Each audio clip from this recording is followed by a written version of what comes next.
Shalom, shalom, bienvenidos nuevamente.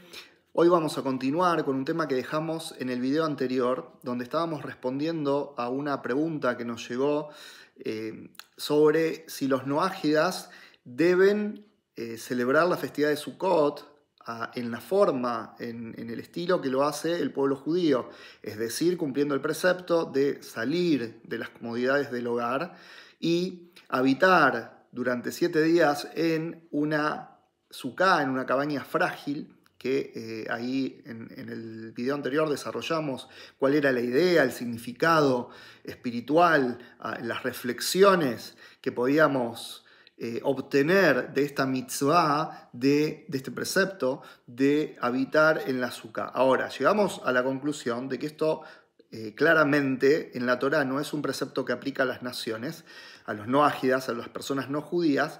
No obstante, los mensajes universales que tiene esta festividad, obviamente que son para todos y hay cosas muy interesantes para estudiar. Hasta ahí más o menos explicamos, pero nos faltó desarrollar la parte legal, técnica, de qué puede hacer o no un no ágida si es que quiere hacerlo. Entonces, el primer punto que tenemos que subrayar es que de ninguna manera esto es una mitzvah, es un precepto en este momento para los no ágidas. Esto no es una obligación de la Torá.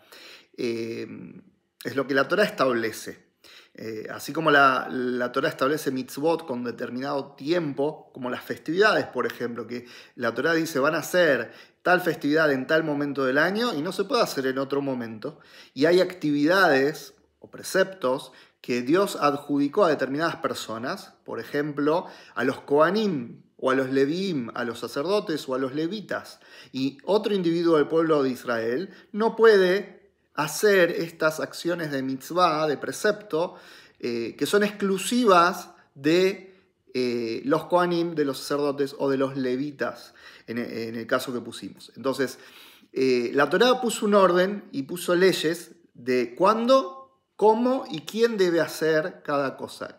Y siempre la pregunta que tenemos que hacernos es si el precepto que estamos leyendo me aplica a mí o no me aplica a mí. En el caso de un judío, en el caso de un no ágida, hombre, mujer, varía la aplicación de los preceptos, depende de quién sea el sujeto que está leyendo. O sea, hay cosas que uno las lee y no aplican a uno. Entonces, los no ágidas tienen que saber que en la Torá hay 613 preceptos, pero no todos esos preceptos aplican a los no ágidas. Hay 7 categorías generales que son los 7 preceptos que Dios le dio a Noah, que es un código ético-moral. Después hay muchos otros preceptos que si los noágidas quieren sumar, luego que hacen este código básico, que llevan a la práctica este código básico de forma correcta, si después quieren sumar para obtener más mérito, pueden tomar algunos otros preceptos. Hay de hecho muchos que pueden tomar, pero siempre hay que hacerlo con el criterio adecuado. Por eso es importante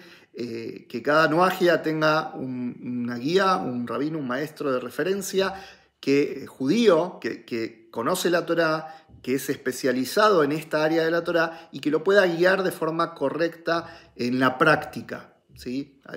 Una cosa es la teoría, una cosa es lo que se puede hablar conceptualmente, pero después hay algo que se llama alajá lemaasé, que es la ley práctica, cómo se va a cumplir la Torá en la práctica. Y eso lo tiene que determinar una autoridad de Torá, no lo puede determinar alguien que no tenga esa autoridad o simplemente porque veo algo y entiendo algo.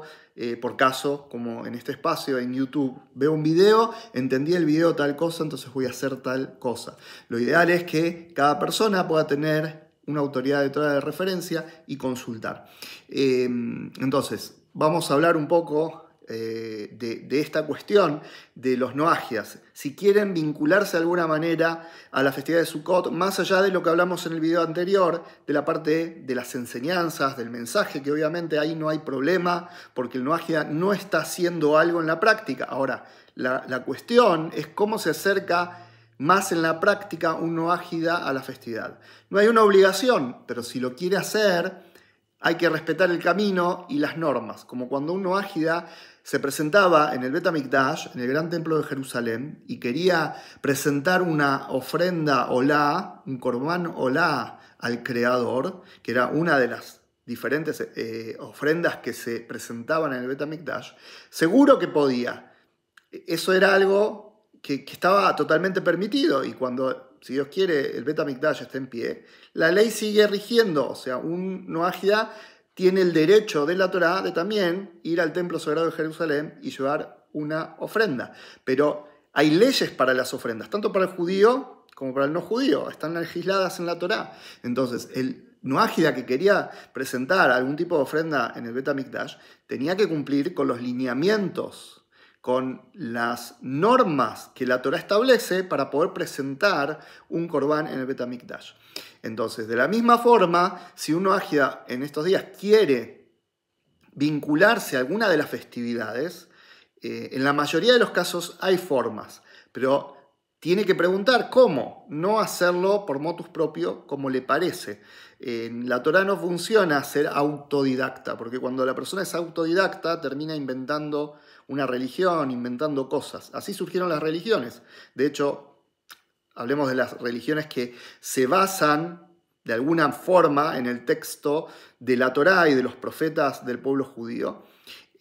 Todas las variantes que hay de diferentes religiones que se basan en la Torá, en el Tanaj, en los libros de los profetas o escritos sagrados del pueblo judío, son interpretaciones autodidactas, ni que hablar algunas malintencionadas, pero digamos, dentro de la buena intención, tener buena intención no garantiza el resultado óptimo, correcto.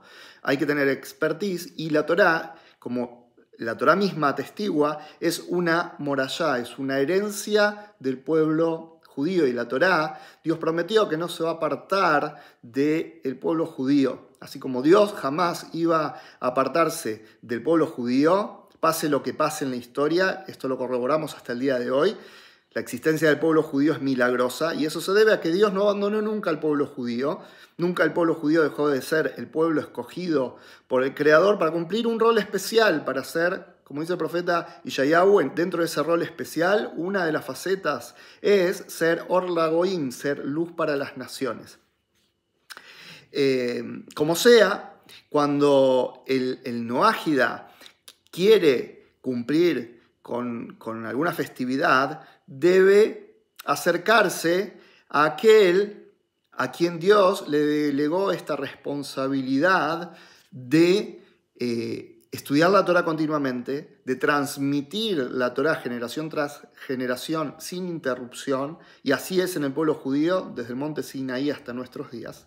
Esa es la fuente genuina y verdadera, y hay que consultar, y esta es la norma y la forma dentro del pueblo judío. Dentro del pueblo judío, ¿para qué existen las autoridades de Torá? Para que uno vaya, pregunte, y la Torá en el libro de Devarim, el que quiera puede profundizar más sobre esta cuestión, pero ahí está muy claro en el libro de Devarim, en el capítulo 17, Deuteronomio 17, pueden ver ahí cómo la Torá misma, cómo el Creador indicó que cuando exista alguna duda en el futuro, en alguna generación, por caso la nuestra, hay que ir a las autoridades que la Torá dispuso para esclarecer cada tema.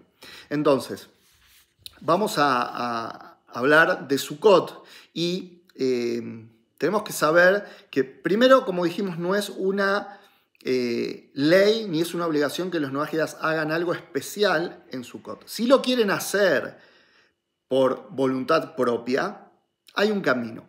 Y hay opiniones, como todo en el judaísmo, hay diferentes autoridades, diferentes opiniones, puntos de vista de la Torá, y eso no quiere decir que hay errores o que uno tiene razón y el otro está equivocado necesariamente. Todos los rabinos, los sabios verdaderos de la Torá, tienen fundamento o fundamentan sus opiniones en base a la Torá. Y si bien hay diferentes opiniones, sobre todo, no es solamente sobre el noajismo, a veces vemos que por desconocimiento, cuando los noágidas ven una divergencia de opiniones entre algunos rabinos, algunos sabios que se apoyan en alguna fuente, otros en otra, interpretan de una manera y otros de otra, sobre temas noágidas, es como que se le prende una alarma, mirá, no están de acuerdo. Y en el judaísmo nunca estamos totalmente de acuerdo. Sí, hay cosas que estamos de acuerdo. Hay un creador y conductor del mundo, Dios nos dio la Torá en el monte Sinaí, están los 13 principios de fe del Rambam que establecen la columna vertebral de la fe monoteísta, pero después, en los detalles de la práctica, hay diferencias, pero no se cuestionan las cosas de base, lo que se cuestionan son ciertos detalles sobre eso y hay una lógica subyacente de Torá en todas las opiniones. Entonces, aclaro esto porque, como vamos a ver, ciertas opiniones de sabios que indican cómo un noágida puede acercarse a la festividad de Sukkot o diferentes festividades, también puede ser que alguno diga, no, pero yo escuché un rabino que dijo que los noágidas no tienen que hacer todo esto, y es verdad, los noágidas no tienen la obligación, pero también hay rabinos que, si bien van a decir lo mismo, no tienen la obligación, no obstante, van a indicar un camino si el noágida lo quiere hacer. Y esto también está dentro de la normativa de la Torá, que cuando la persona va a hacer una acción, porque ya decidió hacerla, la autoridad de Torá debe guiarlo de la mejor manera.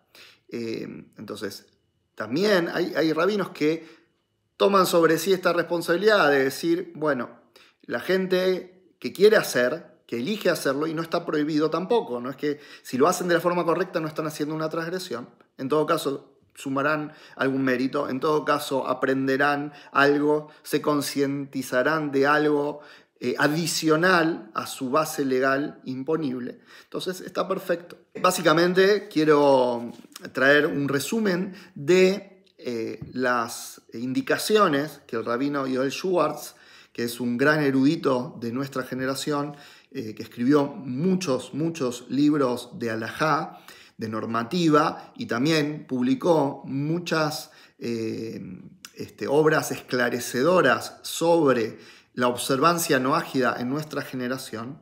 Y como es sabido en el mundo de estudio de la Torá, que cada generación tiene que ir con sus poskim, con sus legisladores de Torá.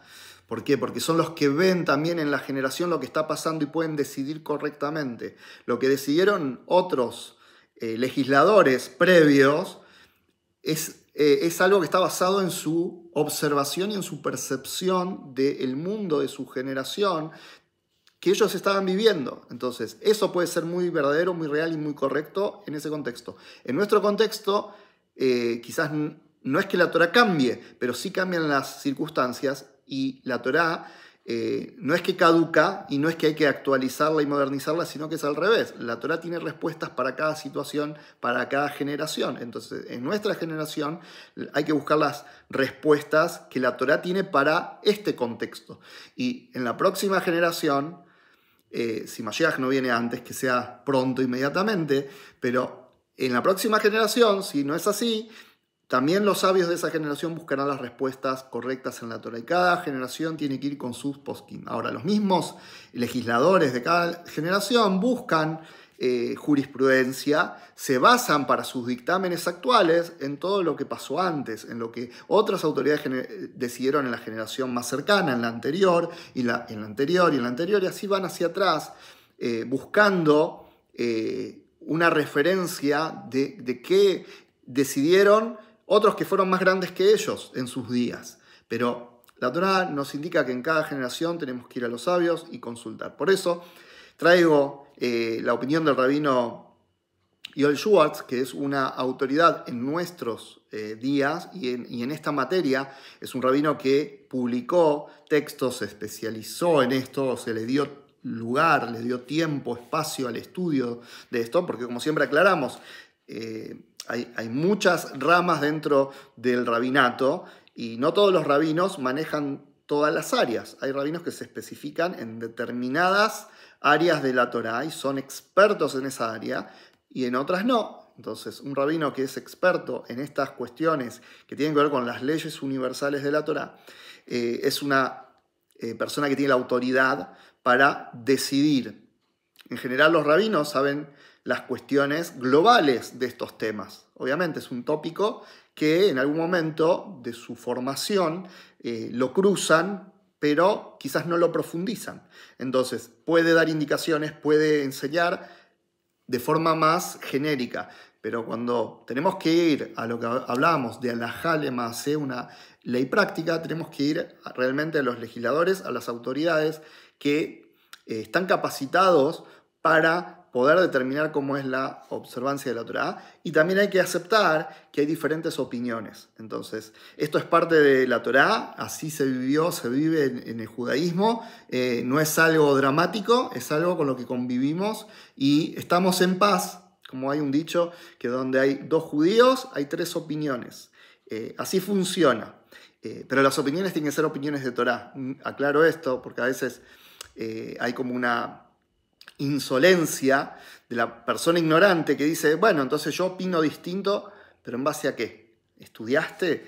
¿Viste las fuentes? ¿Recorriste toda la biblioteca que los sabios nos legaron para poder decir una opinión diferente? ¿Sos un sabio realmente? Bueno, hay mucho para hablar. Hice toda esta introducción para entender un poco también el contexto de la halajá y de cómo funciona, porque a veces se banaliza un poco toda la cuestión de las leyes noágidas, de la aplicación, y como si fuera una opinión que cualquiera la puede asumir como propia, decir, bueno, yo digo esto, yo opino aquello.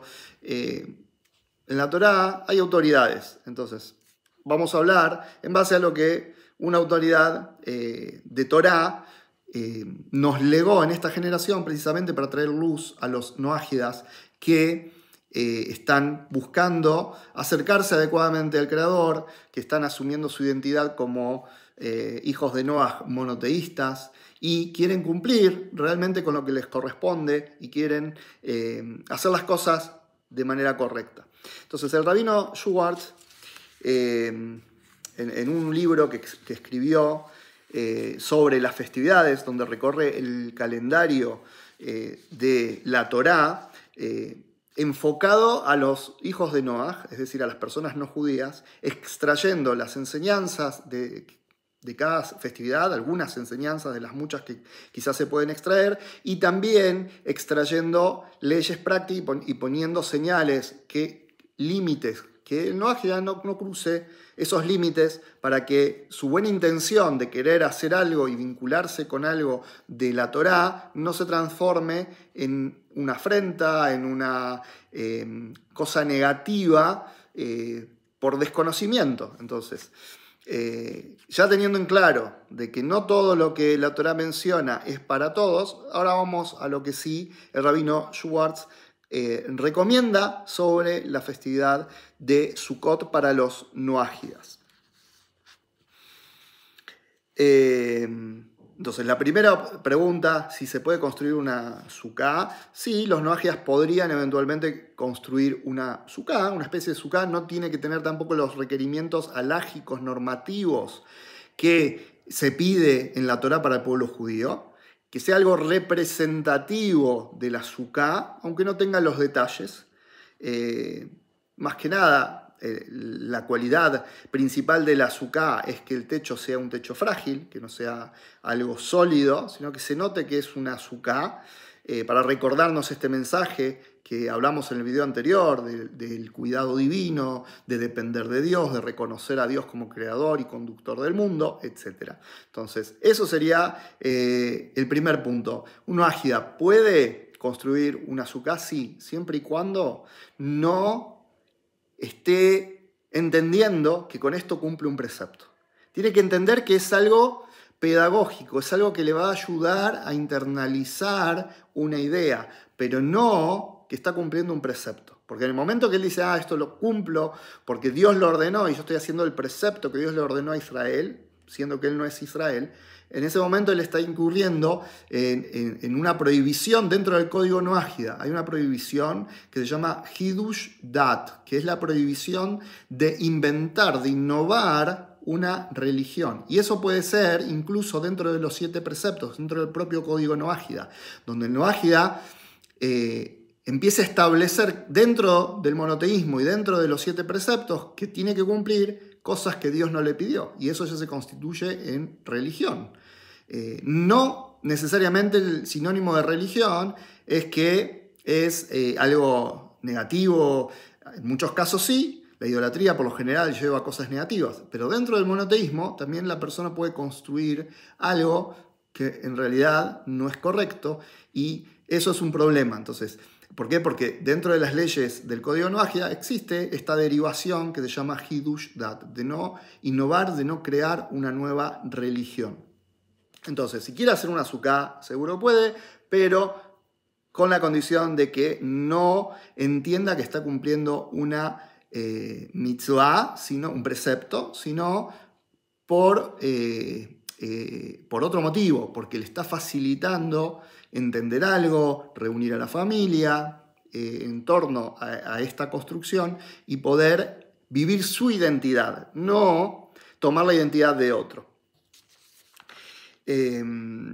Bien, primer punto es esto. Si no, el rabino Schwartz continúa diciendo, o al menos que cuelgue cuadros de una sukkah construida de acuerdo con la normativa de la Torá. O sea, algo también que el noágida puede hacer es en su casa, sin salir de su casa, en los días de Sukkot, decorar con imágenes, con cuadros. Hoy se puede incluso en un Smart TV poner imágenes que estén rotando durante el día, la noche, de Sukkot, de las 4 especies, de cosas que tienen que ver con la festividad de Sukkot y no tiene que salir de su casa. Es algo que cuando pase por la sala y vea un cuadro o vea la televisión con esas imágenes, va a estar recordando que es Sukkot y el mensaje es Sukkot. Entonces, esa es una buena opción. Obviamente el Smart TV no lo dice acá el texto del rabino Schwartz, lo estoy poniendo porque es algo más, lo estoy diciendo como un ejemplo más actual de nosotros, de nuestros días.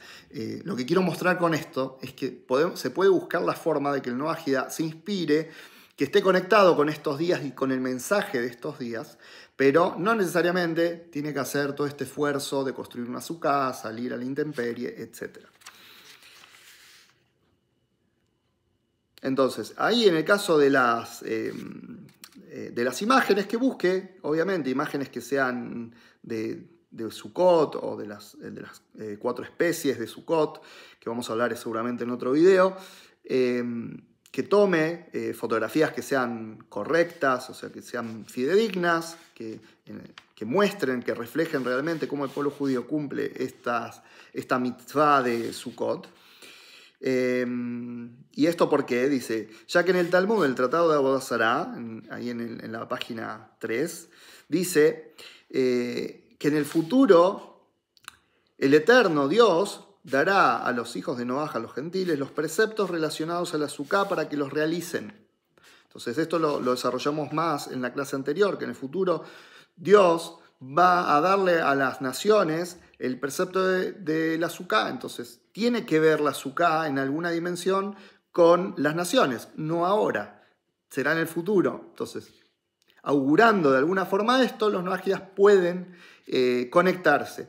Y esto es algo interesante porque Abraham y los patriarcas, el Talmud también menciona que antes de la entrega de la Torá ellos no estaban obligados a cumplir las leyes de la Torá, pero eran profetas y vieron la entrega de la Torá y vieron todos los preceptos que Dios iba a darle al pueblo judío. Y ellos, por voluntad propia, no por mitzvah, por voluntad propia, también cumplían los preceptos. Entonces vemos que esto de conectarse con preceptos del futuro no es algo ilógico o irracional, sino que tiene una lógica de Torá que se da en toda la Torá. Y por lo general, esto es lo más interesante, cuando uno estudia y empieza a ver la coherencia que tiene la Torá en todo.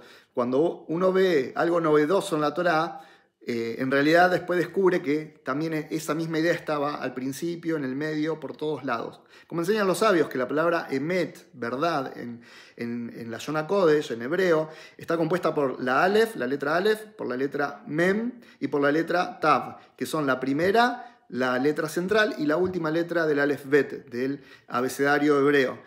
mostrando, dando la idea que la palabra emet, la verdad está presente al principio, en el medio y en el final. Para que algo sea verdadero siempre tiene que estar en todos los momentos. A veces hay que tener el expertise, los ojos para poder encontrarlo, pero allí está. Entonces, ya que ella simboliza la Sukkah, la protección del Eterno, de Dios, sobre el mundo.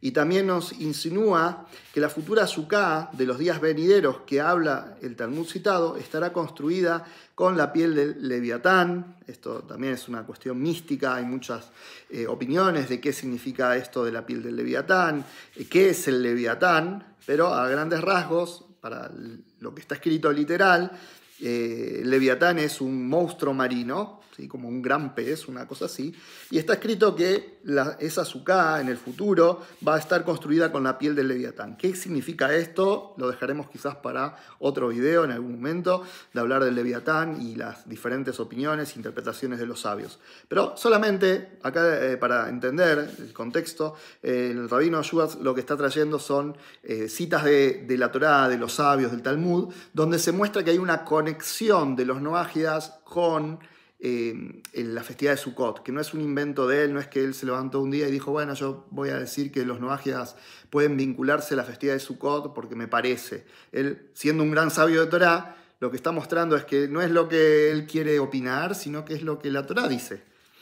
Y la explicación del Gaón de Vilna, otro gran sabio, es que la intención de esto es insinuar la propagación de la sabiduría de la Torá en el futuro. Así trae el Gaón de Vilna, acá cita otra autoridad y dice, mira, esto de la Sukkah con el Leviatán, que es un concepto místico muy profundo, en pocas líneas, esto significa la propagación del conocimiento de la Torá, el conocimiento de Dios en el futuro, en todo el mundo. Como dice el Rambam también establece otra vez la lógica de la Torá, que es el denominador común de punta a punta. El Rambam que dice que al final de los días la ocupación de todo el mundo, es decir, incluyendo a todas las naciones, va a ser conocer a Dios. Entonces, la Sukkah representa esto también.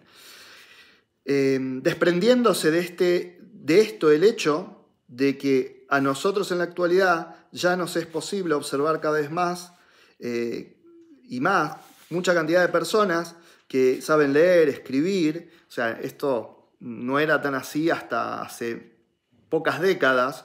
La educación era como un privilegio. Hoy, gracias a Dios, en todo el mundo se está globalizando la educación, si bien obviamente que deben faltar segmentos y todavía hay trabajo por hacer, pero ya es algo mucho más global y es un derecho que ya todo el mundo entiende que es para todos. Entonces, esto también es una preparación para que si en el futuro todo el mundo se va a ocupar de estudiar, conocer a Dios, necesita las herramientas. No le puedo pedir a alguien que, si bien conocer la Torá y conocer a Dios no solo significa sentarse y leer un libro, pero también necesito herramientas para eso, ¿sí? En otras respuestas hemos hablado también de qué significa conocer a Dios, que significa fusionarse a Dios, que es mucho más que leer y adquirir conocimiento teórico, sino que tiene que ver con una cuestión mucho más profunda.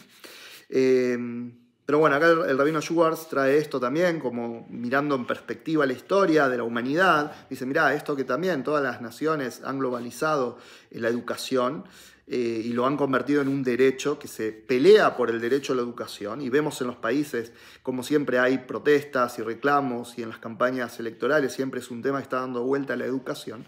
Esto es algo positivo que sucedió en el mundo y es una preparación para una época de iluminación, de conocimiento, que estuvo vaticinada por los profetas y también legislada en la Halajá, como lo trae el Rambam. Y esto se dio en una proporción mayor que en otras generaciones, que en el pasado, lo cual es una preparación para el tiempo en que los seres humanos se ocuparán en la sabiduría para conocer el Eterno y sus preceptos. Por otro lado, es apropiado decorar la casa con especies vegetales naturales, aunque no sean las 4 especies que la Torá ordenó al pueblo judío. Como dije en otro video, vamos a hablar y vamos a explicar y mostrar cuáles son las 4 especies y algunos de sus muchos significados. Pero los noajias pueden adornar sus casas con vegetales, con flores, con árboles, ramas, lo que quieran. o al menos con cuadros o fotografía de las 4 especies conocidas en hebreo como Arba Minim, que los judíos toman en la festividad de Sukkot. ¿Sí? Los Arba Minim son el etrog, el lulav, el hadas y la arabá, que esto es el citrón, la palmera, el mirto y el sauce. No vamos a detallar todo esto porque lo vamos a ver en otro momento. Pero esta es una buena temporada para conectarse también con la naturaleza. La festividad de Sukkot tiene que ver con lo verde, las 4 especies, la Sukkah, el mensaje que también Dios nos da a través de la naturaleza. Entonces, es una buena oportunidad para dedicar algún tiempo o algún día, o si hay posibilidades de tomarse vacaciones, que los noágidas se tomen vacaciones en estos días de Sukkot, poder salir a la naturaleza con la familia, solos, en la posibilidad de cada uno, salir, conectarse, meditar y relacionarse también con el Creador a través de la naturaleza. Dios está en cada cosa creada y de hecho el nombre Elohim, Dios, que normalmente se traduce como Dios, Elohim, tiene el mismo valor numérico que la palabra Tevá, que es naturaleza. Entonces, ¿cuál es el mensaje?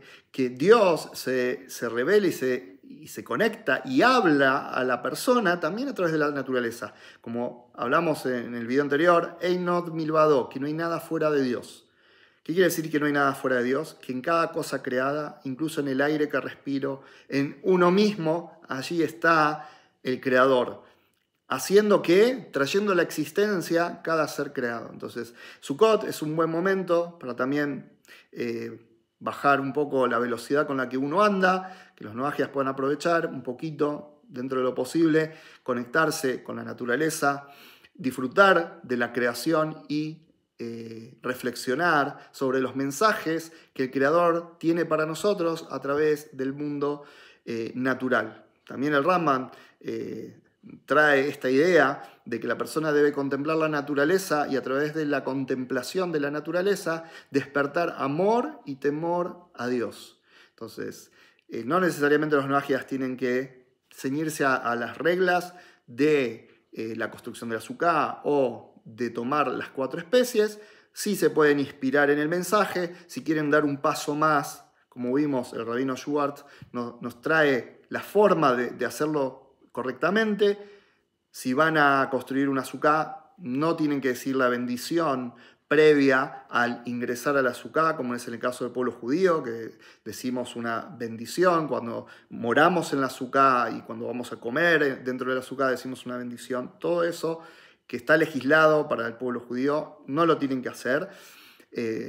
Solamente es un elemento, si lo quieren, que les puede ayudar pedagógicamente, que los puede inspirar, pero no es la mitzvah. Y si no es la mitzvah, si no tienen la mitzvah, no tienen por qué decir la bendición, porque la bendición dice: bendito eres tú, eterno, nuestro Dios, Rey del universo, que nos ordenaste morar en la Sukkah. Entonces, si el noágida no tiene la mitzvah de morar en la Sukkah, porque la Torá no se lo adjudicó, decir esa bendición encima es contraproducente, porque está utilizando el nombre de Dios. Bendito eres tú, eterno, y el nombre de Dios está ahí. Está diciendo el nombre de Dios de forma vana. Y eso sí está directamente conectado con uno de los 7 preceptos que componen el código global para toda la humanidad, el código noágida, que es el precepto de Birjat Hashem, de no blasfemar a Dios. Que una derivación de ese precepto es no decir, pronunciar el nombre de Dios innecesariamente de forma vana. Así que bueno, estas son las indicaciones, los parámetros generales. Habrá algún otro detallecito, pero en forma general creo que esto responde a la pregunta que recibimos. Lo del quincho, obviamente, que es una construcción física, no tiene la idea de Sukkah. Obviamente para el pueblo judío nunca cumpliría el precepto de Sukkah. Por otro lado, para los noágidas, la idea, si salen a algo, es que se vea en la práctica el mensaje, la simbología. Entonces, puede ser en el quincho, puede ser en la casa, poner cuadros, imágenes rotativas en un dispositivo, puede ser poner flores plantas, decorar, hacer algo que nos recuerda a la naturaleza, al mensaje de Sukkot y sobre todas las cosas que podamos tomar lo esencial. La Torá siempre habla de la esencia es algo inalterable, es lo que somos. Todo puede cambiar, lo esencial no cambia, eso es esencia. Algo esencial es lo que es, no cambia, no se modifica. Así que todos podamos conectarnos con nuestra esencia y disfrutar de quiénes somos y hacer lo que tenemos que hacer.